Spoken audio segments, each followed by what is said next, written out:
أن تفرح إذا أطعت الله، لا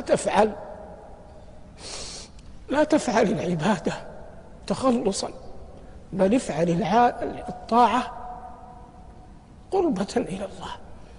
الله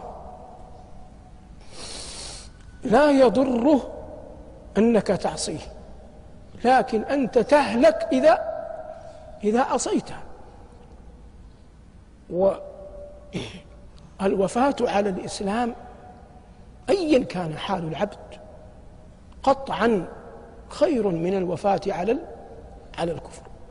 قد جاء في دعاء بعض الصالحين: اللهم إني أحبك وإن كنت أعصيك.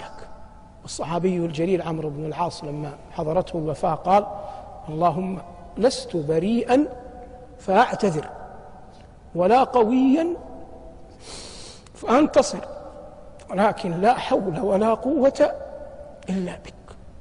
إذا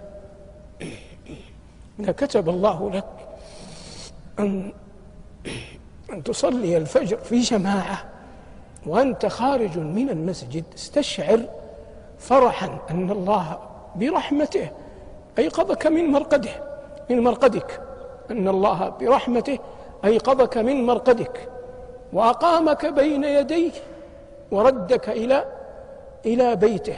هؤلاء هم الذين يغبطون، والذين إذا أراد الله بهم خيرا ثبتهم على هذا وماتوا على الدين. لا يوجد فرح يفرح به العبد أعظم من الفرح بالإسلام.